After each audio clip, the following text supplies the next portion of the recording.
Saudi अरब सरकार ने बुधवार देर रात अतिरूढ़िवादी इस्लामिक विद्वान शेख सालेह बिन फौजान अल फौजान को देश का नया ग्रैंड मुफ्ती नियुक्ति करने का ऐलान किया।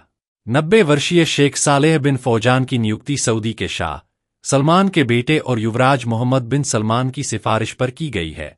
शेख सालेह का जन्म कथित तौर पर 28 सितंबर 1935 को सऊदी अरब के अलकासिम प्रांत में हुआ था। अपने पिता की मृत्यु के बाद उन्होंने एक स्थानीय इमाम से कुरान की शिक्षा ली। उन्होंने नूर अला अलदरब या रास्ता रोशन करो रेडियो शो को लंबे समय तक संबोधित किया।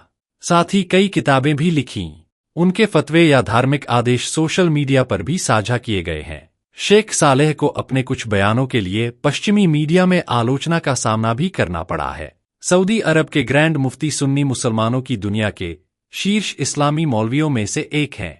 ह्यूमन राइट्स वॉच ने 2017 में बताया था कि जब शेख सालेह से पूछा गया कि क्या सुन्नी मुसलमानों को शियाओं को अपना भाई मानना चाहिए, तो उन्होंने चौंकाने वाला जवाब देते हुए कहा था कि वे शैतान के भाई हैं।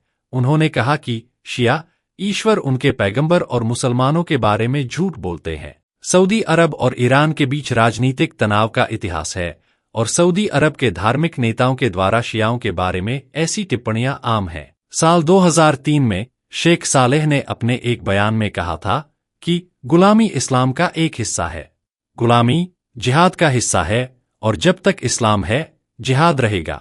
शेख अब्दुलअजीज बिन अब्दुल्ला अल शेख के सितंबर में निधन के बाद शेख सालेह ने यह पद संभाला है।